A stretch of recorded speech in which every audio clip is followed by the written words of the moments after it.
Buenas tardes a todas y a todos. Agradezco mucho este espacio. Me parece que es fundamental que todas y todos podamos trabajar de manera coordinada para empezar a desarrollar temas desde las perspectivas críticas, pero temas muy actuales, ¿no? Muy actuales, pero que se van también anclando a procesos históricos.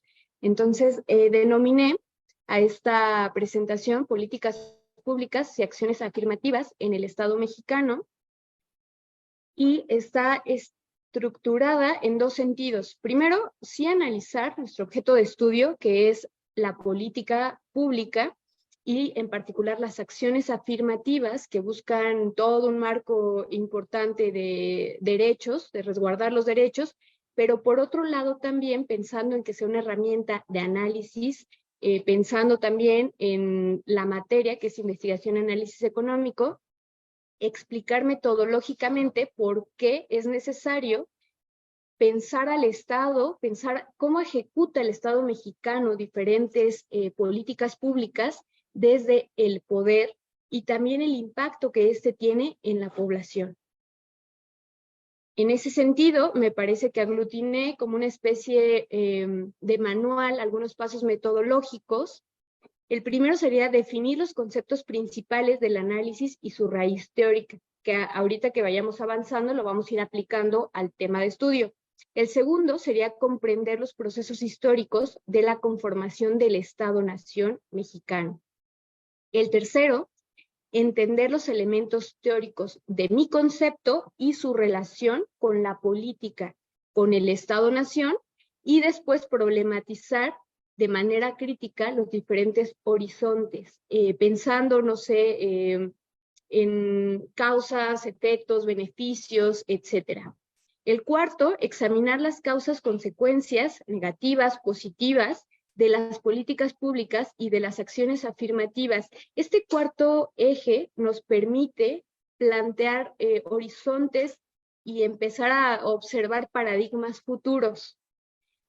De manera que el quinto nos permitiría reflexionar sobre los ejes comunes de la política pública y las acciones afirmativas, en tanto y en relación con América Latina, pensando en que somos parte de una región y que todo lo que sucede por los procesos que hemos vivido, en particular en México, pues tienen un camino en conjunto y un impacto en conjunto.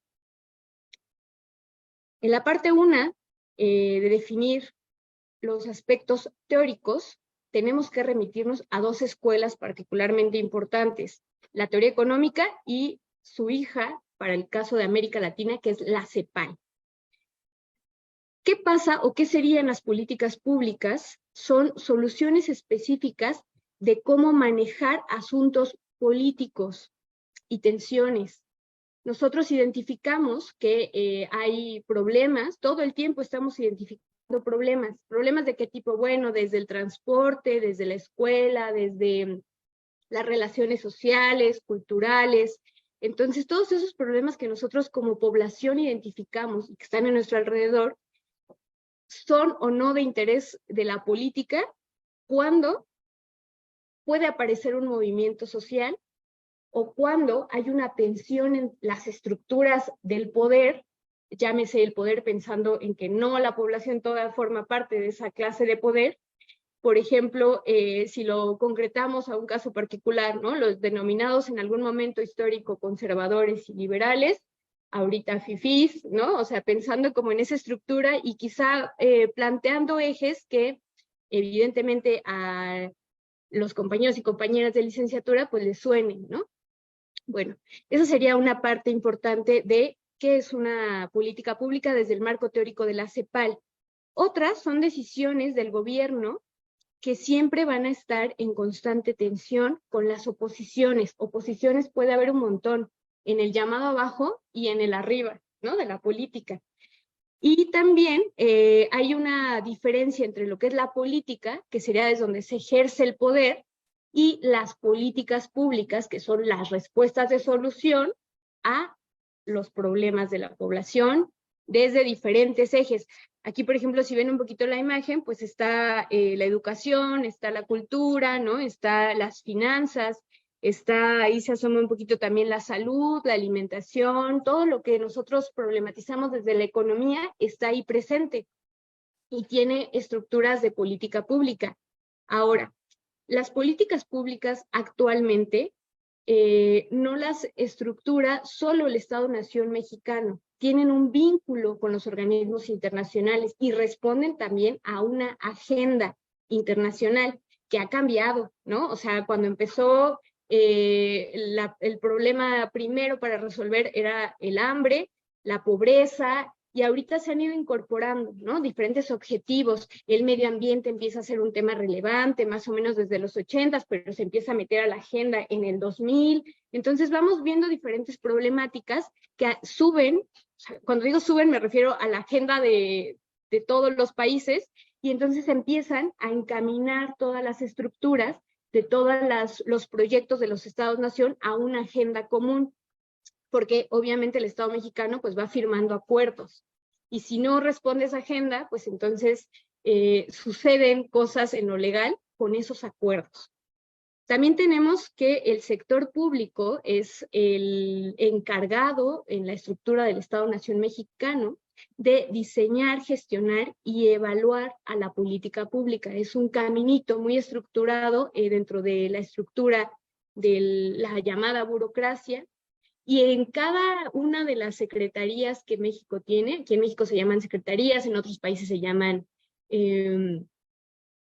ministerios, gracias por ahí, y tienen diferentes funciones y atribuciones que emanan de la Constitución mexicana. Eso también es importante, ¿no? Van delegando, la Constitución mexicana va delegando a diferentes leyes lo que va sucediendo, las necesidades, y se van estructurando en este entramaje. Ahora vamos a pensar igual teóricamente qué son las acciones afirmativas, a qué responden. Y bueno, son instrumentos de la política pública. A ver, si acá pensábamos que las políticas públicas eran las soluciones, las acciones afirmativas son el instrumento de esas políticas para pretender atenuar las grandes desigualdades. ¿Cuáles desigualdades pongo yo acá en otro cuadro? Bueno, las que genera el mismo sistema mundo capitalista con las dinámicas de acumulación de capital. Y aquí es donde yo le doy un giro crítico a lo que plantea la estructura de poder con su escuela de pensamiento, ¿no? Esto es importante porque aquí ya problematizamos dos versiones teóricas que explican un mismo problema, pero que sí están dialogando o chocando teóricamente en la postura política, obviamente, ¿no? Que es muy importante también observarlo en ese sentido. De manera que a quién le toca ser el ente que equilibra todos esos desajustes y tensiones en el poder, pues al Estado, ¿no? Entonces decíamos, el Estado es el ente que busca equilibrar el carácter irreconciliable de las clases sociales. Ese ya es por acá un grillito Marx, ¿no? Cantándonos, diciéndonos, ah, sí, pero el Estado parece bueno, pero en realidad está respondiendo a una lógica de poder, y su misión es entonces que esos caracteres irreconciliables de intereses no se confronten, sino ir atenuando en todos los aspectos de la política pública. ¿Qué busca atender? Lo problematizamos y aquí pongo un poquito una ventana diferente al marxismo, que sería la descolonialidad, ¿no? Pensando en las intersecciones, pensando en cómo se problematiza el sexo, al género, a la clase y a la raza, y que desde la misma versión de la teoría económica, Amartya Sen diría, es desigualdad, son las desigualdades. Desde otra postura dirían, son las intersecciones de la malla de poder que está ejerciendo el patrón de poder, que es capitalista, que es colonial, que es moderno, que es eurocéntrico. Y desde la crítica marxista estaríamos pensando que es el Estado el que le toca ejecutar todas esas caracteres irreconciliables. En el segundo punto está el comprender los procesos históricos de la conformación del Estado-Nación. Aquí es complejo, quizá en una estructura de un trabajo de investigación, de una clase o incluso de una propia tesis, desarrollar todo esto, ¿no? Implica un bagaje, implica mucha tarea, implica disciplinarse también en el entender. Y yo ponía unos procesos importantes que me parece que hay que señalar para la determinación del caso mexicano y entender, ¿no? ¿Por qué estamos aquí? ¿Qué está pasando con este Estado-Nación mexicano? El primero es evidentemente, y compartimos además con América Latina, lo colonial.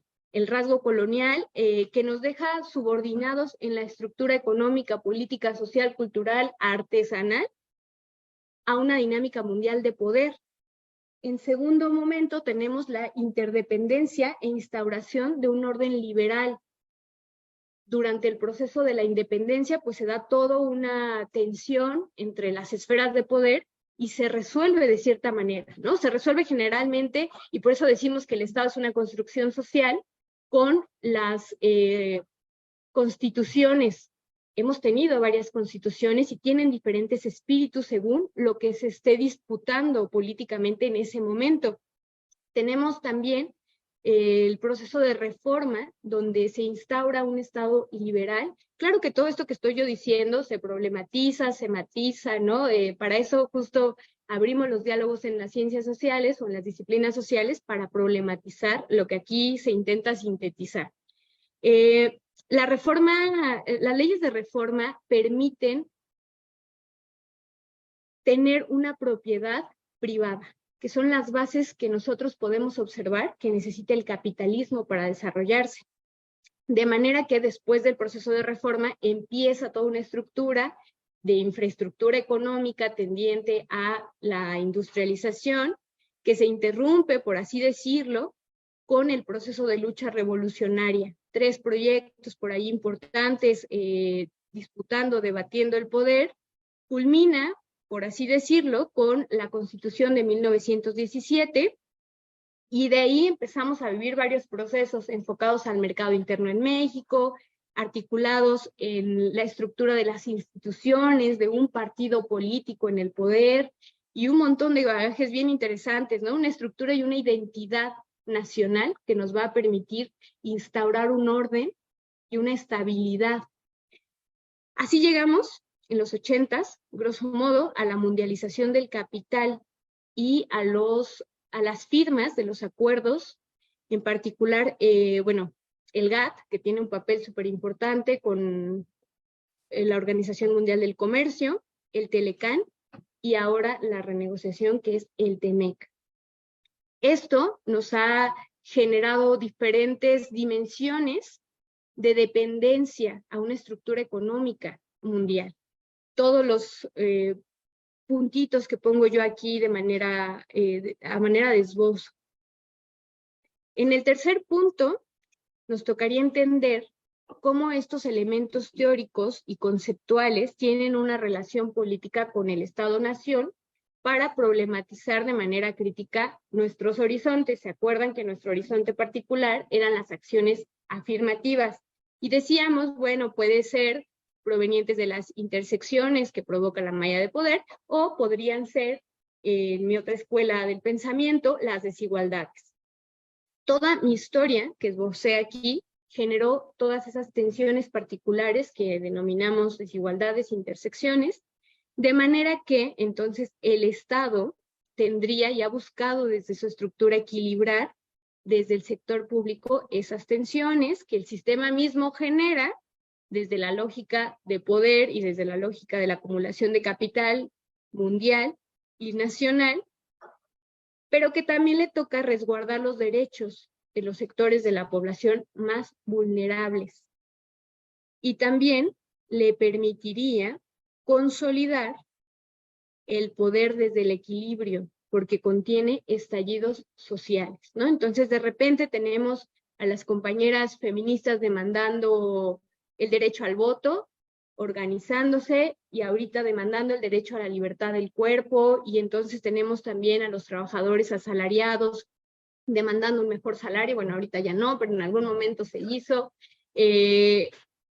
Tenemos también a la comunidad LGBTI diciendo sí queremos el matrimonio, ¿no? De manera igualitaria. O sea, hay una cantidad inmensa de problemas que de repente se manifiestan en movimientos o en movilizaciones sociales y que el Estado tiene que ir respondiendo. y respondiendo y tejiendo también con base en una estructura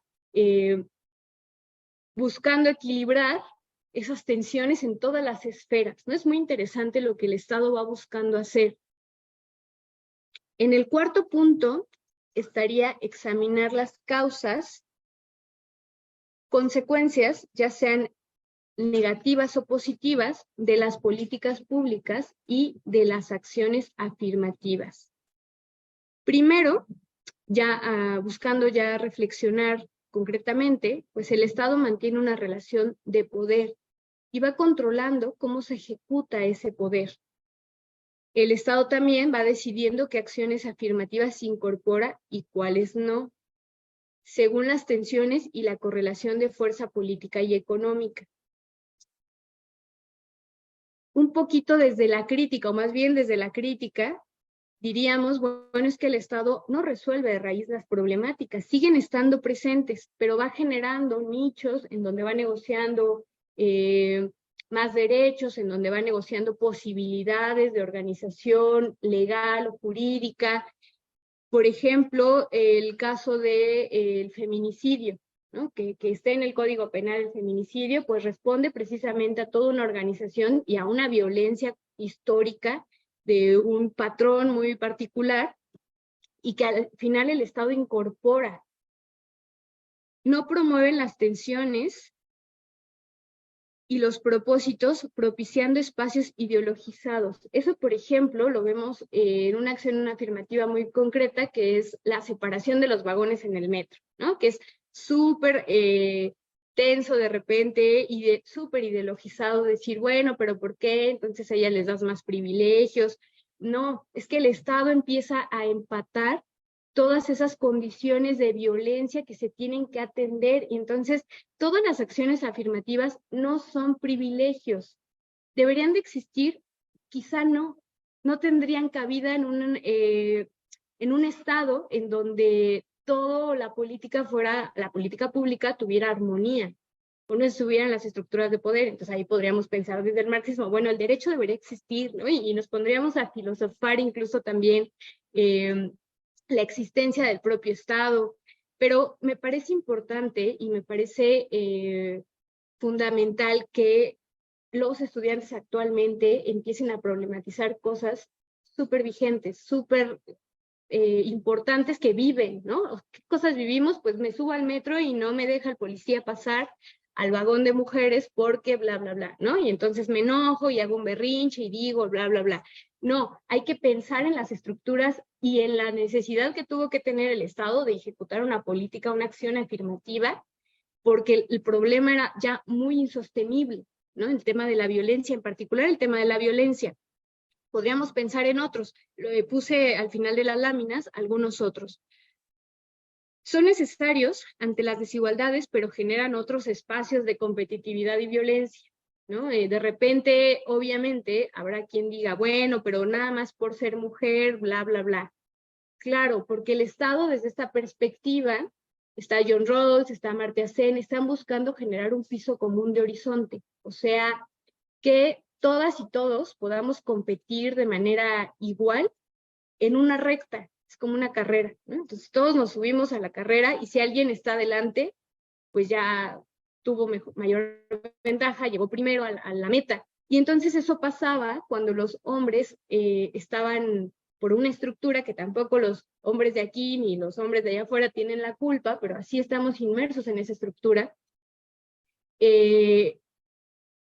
habían tenido mayores posibilidades de ingresar a las esferas de poder, ¿no? O de ser profesores, o entonces vemos a pocas maestras. Yo incluso diría ahorita aquí cuántos hombres hay, cuántas mujeres estamos presentes, y ahí se mira la desigualdad muy, muy palpable, ¿no? Entonces habría que observar también ese tipo de cosas, y entonces una acción afirmativa diría, bueno, sí, vamos a ese horizonte donde los hombres sí han tenido históricamente mayores ventajas o mayores posibilidades, o los hombres blancos, ¿no? O las mujeres blancas, ya cuando las mujeres empezaron a tener posibilidades de estar en el poder, las mujeres blancas sí, las mujeres afrodescendientes e indígenas no. Entonces esos son como los elementos que hay que mirar también cuando hablamos de acciones afirmativas. ¿Por qué y para qué existen? Y bueno, a veces están desligados de la atención integral de toda la política del Estado. Eso también sucede, ¿no? Es como a manera de crítica, bueno, ¿qué pasa?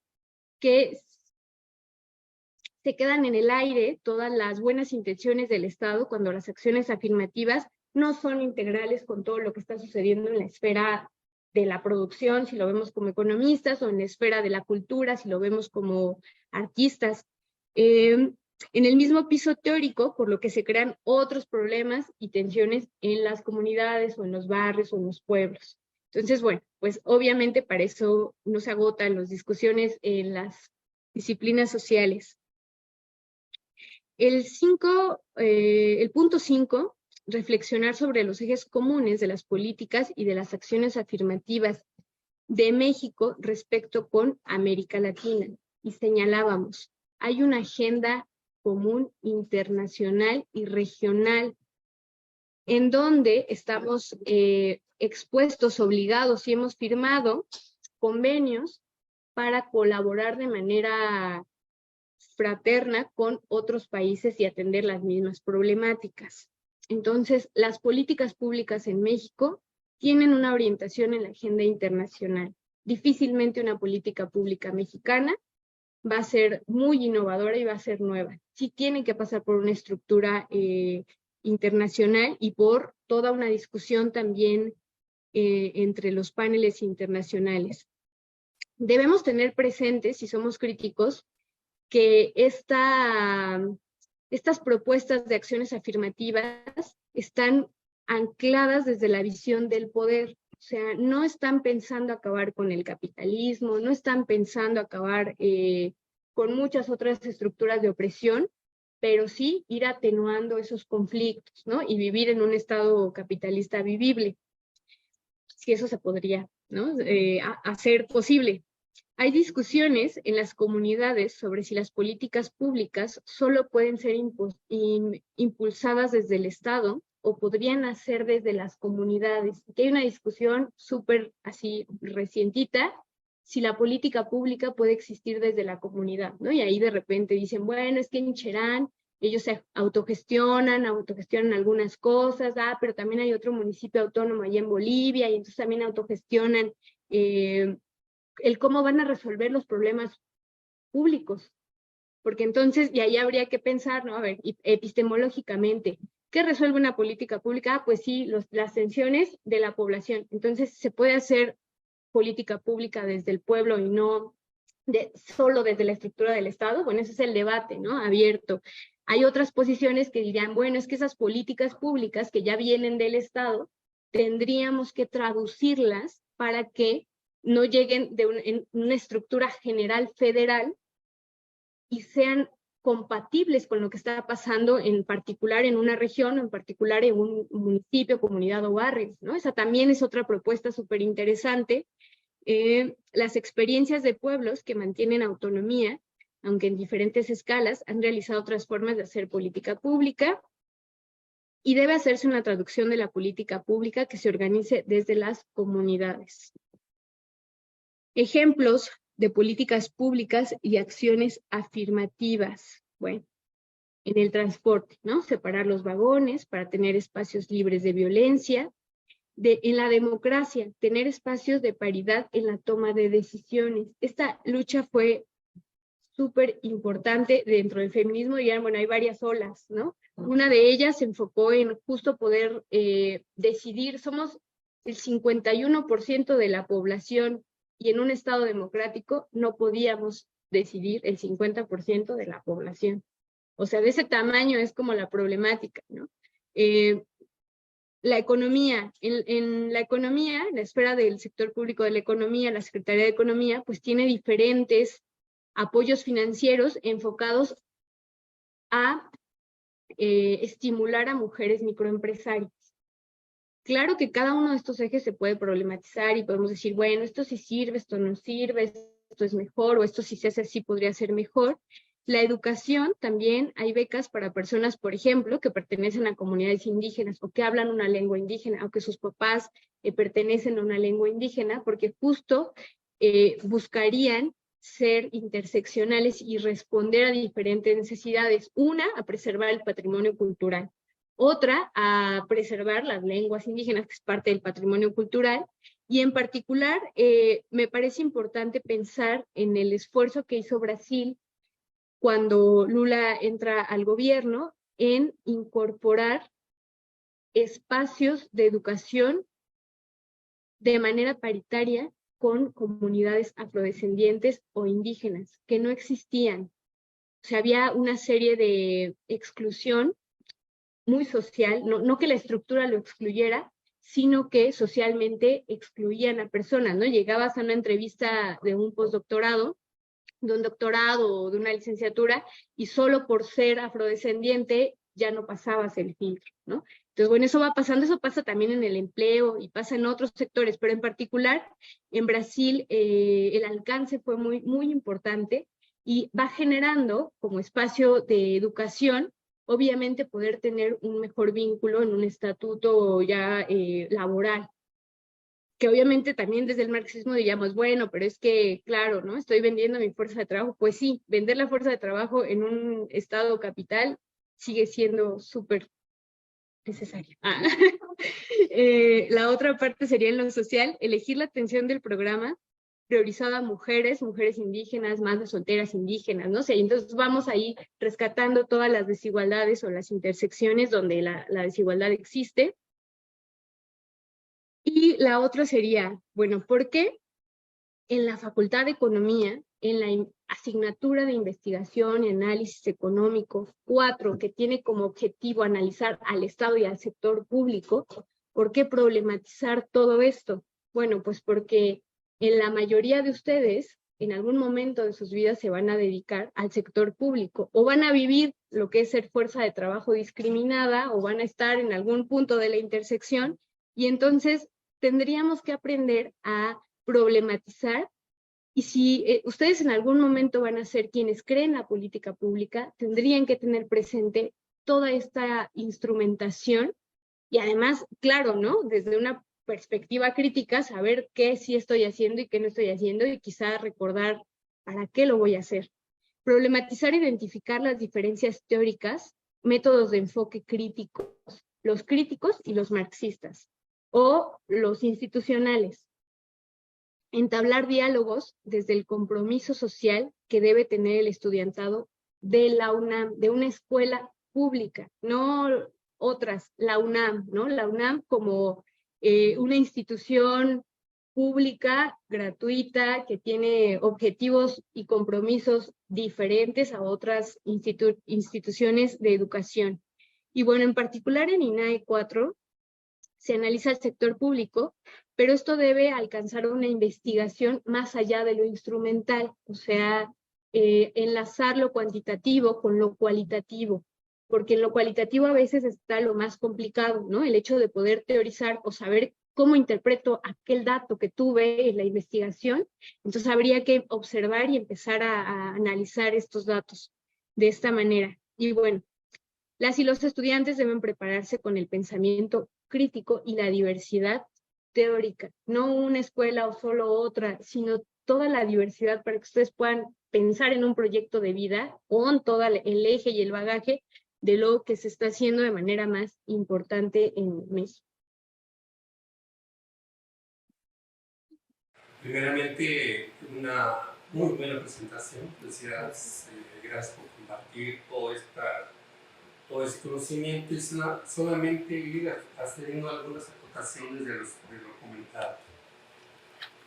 Efectivamente, al Estado le corresponde la obligación de implementar políticas públicas que conlleven a una igualdad social. Desde la Constitución de 1824 hasta llegar al 17 y después, digamos, dicho orden legal ha estado determinado por el grupo que llega al poder. ¿Sí?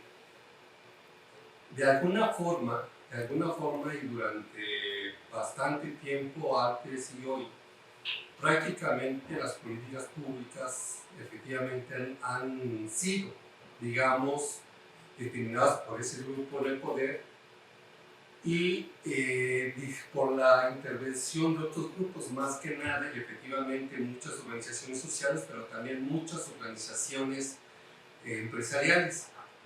Aquí retomo una vez un comentario de un profesor en la Facultad de Economía que decide, y es ahí de parte de lo último que comentaste, y, prácticamente en la sociedad hay tres clases sociales.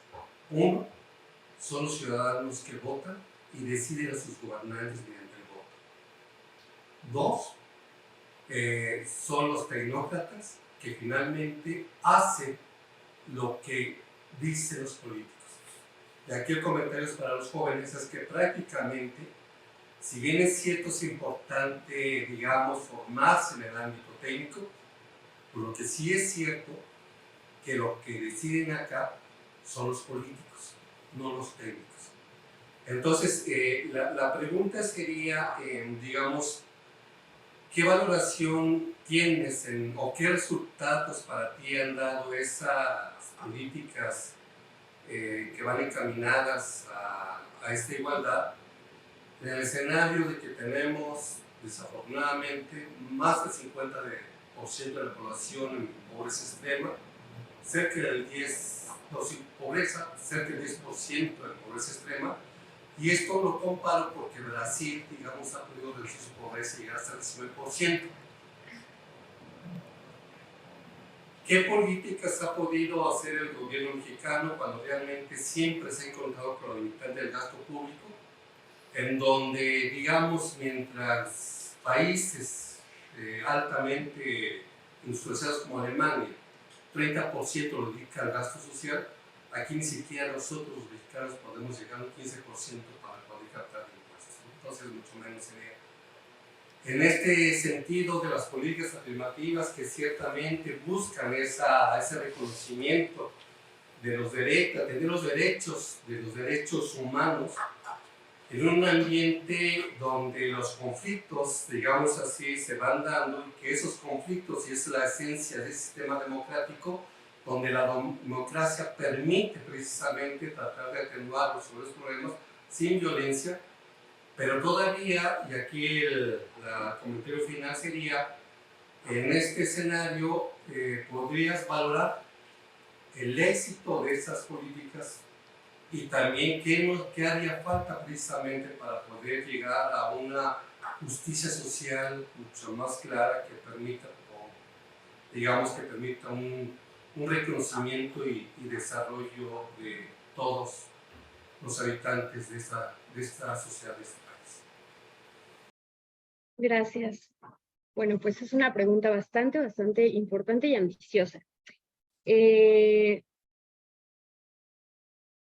Considero que una parte importante para plantear respuestas a las acciones afirmativas sería pensar cuál de ellas queremos primero medir, ¿no? En el sentido ya económico, porque son tantas y tienen diferentes objetivos, que creo que ese sería un primer elemento de análisis, y que eso nos llevaría, por ejemplo, a pensar, o a mí, el tema de la pobreza. El tema de las políticas de pobreza no son acciones afirmativas, son combate a la pobreza, precisamente, ¿no? Entonces, no las pondría yo como una acción afirmativa porque no buscan poner en el mismo nivel a los pobres que a los ricos, ¿no? O sea, más bien van compensando una situación que el Estado tiene que resolver y que es fundamental porque son los derechos humanos más fundamentales, ¿no? El derecho a la vida. Entonces, esa sería como una. El país que más ha disminuido la pobreza en América Latina es Bolivia. Y la forma en la que lo ha hecho es con políticas de compensación, el bono Juanito Pinto, Azurdaí, ¿no? Que es también el otro bono importante, y justo buscaron atender a la población de escuelas, pensando en matar ahí, por ejemplo, varios pájaros de un tiro, ¿no? Dárselo a las mujeres, porque eso permitía una parte de empoderamiento, y también atender el problema de la deserción en la educación. Ahora, ¿qué sería una política afirmativa en términos económicos? Si yo soy el Estado y entonces tengo presupuesto para darle a desde la ley de la economía solidaria, la economía social, perdón, dar o destinar proyectos para generar cooperativas, tengo que destinar el 60% de mis proyectos a cooperativas con mujeres o que por lo menos tengan una mujer en el interior de la propia cooperativa que a proyectos con hombres. En ese sentido van las políticas afirmativas. Y ahí todos los estudios, y los podemos ahí sí vincular, ¿no? Los estudios microscópicos que buscan focalizados, ¿no? Que dirían, bueno, el tema es que la gente ya en comunidades medio mañosona y entonces nada más ponen el nombre de la mujer para que les den el recurso y ese es un vínculo que hay que, claro que hay que problematizar y que hay que evidenciar, ¿no? Una cosa es lo que se estructura desde lo federal, la política pública, y otra cosa cómo se ejecuta ya en territorio. Y esa es como una de las cosas que siempre están presentes, ¿no? En las discusiones académicas o mismas del sector público, del cómo manejan también el nombre, ¿no? Para que solamente llegue el proyecto.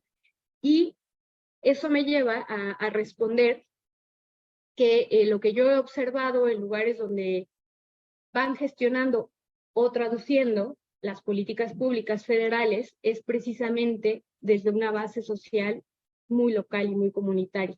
O sea, por ejemplo, la discusión ahí en Cherán, que es un lugar que he trabajado, es ellos deciden ser autónomos, le ganan la autonomía al Estado, pero gestionar ellos mismos los recursos, de manera que el Estado les da el presupuesto y ellos organizan, bueno, en la teoría organizan cómo van a gestionar ese presupuesto público y resuelven los problemas de la comunidad con ese presupuesto público porque siguen siendo contribuyentes.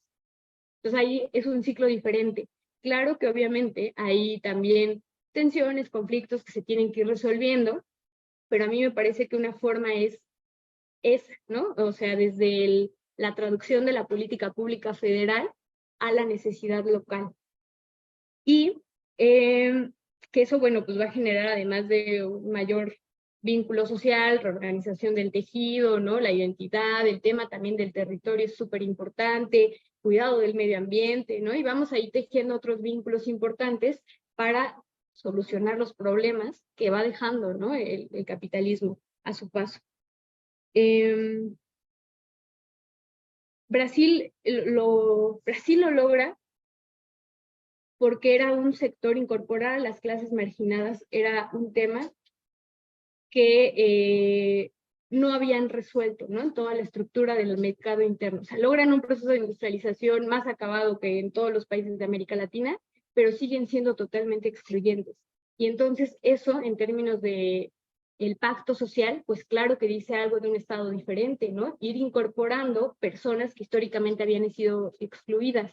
Lo mismo pasó también en Bolivia. O sea, en Bolivia hablamos más de la población indígena, ¿no? El 80% de la población era indígena o es indígena, pero no se querían reivindicar como tal. Justo ahí lo interesante es que cuando entra el gobierno de Evo Morales, la mayoría de la población dice, pero yo también sí quiero, ¿no? O sea, ahora sí me puedo reconocer como indígena. Esa es una acción afirmativa que tiene para mí bastante éxito, ¿no? El rescatar la identidad también de la población y no tener como ese, pues qué puedo decir, híjole, pues sí soy indígena, ¿no? Pero pues no quiero decirlo, y mejor transito culturalmente a otra cosa que no soy, pero entonces, o sea, como yo creo que ahí yo me diría mucho el éxito de este tipo de políticas, incluso en estos espacios de violencia hacia las mujeres, pues claro que para mí el óptimo o la meta no sería la separación, sino que cambiara esa estructura machista y entonces que todos pudiéramos estar en un espacio conviviendo juntos sin que yo me sienta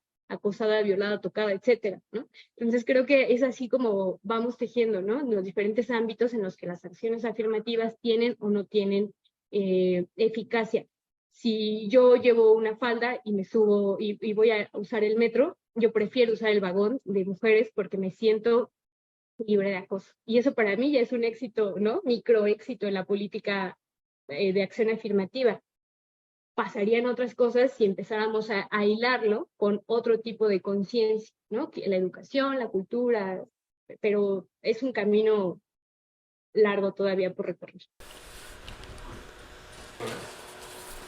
Si hay políticas O sea, y más que nada una política social, una política preventiva, porque en términos de derecho, por ejemplo, si hablamos de educación, salud y alimentación, y si tú haces programas destinados a ellos, y también si hablamos de cuestión económica, pues vas en búsqueda precisamente de una igualdad, ¿no? Donde hay una diferencia, estás buscando una política donde se reafirme que hay una intención de que esa brecha prácticamente se disminuya, ¿no? Entonces, creo que en cierta forma, para mí sería muy interesante que realmente se pudiera más vincular lo que sean las políticas afirmativas con la política social. Me parece que el dividirlas, digamos así, pues puede como dejar todo a la, digamos que también es responsabilidad a la organización de la misma comunidad para que efectivamente ejerza su derecho o petición de recursos. Pero pues vamos, el caso en Chiapas, como estás manejando, pues un caso muy importante, pero son 2.400, ¿cuántos tenemos? 2.570 municipios, es uno o dos, ¿no? El detalle es qué pasa con los restantes 2.000 y tantos municipios, ¿no? Entonces, creo que en cierta manera esas políticas afirmativas son muy importantes, pero creo que en cierta forma, digamos, la organización social en este momento me parece que dista mucho de poder tratar de llegar a un caso como el de Bolivia o el de Brasil, ¿no? Solamente como comentar. Bueno, sí, un poquito para precisar, al caso que me refiero es en Cherán, Michoacán. Y sí, claro, se necesita mucho trabajo en la organización de base para poder tener una respuesta integral para conservar todo lo que se tenga que conservar. Los pueblos indígenas dicen la vida, ¿no? Así tan abstracto, tan complejo, pero tan real. La vida es la vida humana y la vida no humana. Entonces, ¿cómo la cuidamos? ¿Cómo vamos ahí tejiendo esos vínculos? Si hemos estado en patrones de poder que nada más no nos permiten, ¿no? Ir mirando cuáles son realmente las problemáticas. Y bueno, pues creo que eso es como una tarea que le dejamos al estudiantado, porque son las generaciones jóvenes, y que nos quedamos claros nosotros, nosotras, pero que vamos a ir trabajando, ¿no? De manera sistemática, charlando, ¿no? Abriendo charlas que no solamente se queden en la opinión, sino que tengan fundamentos de análisis de perspectiva teórica. Y bueno, pues eso.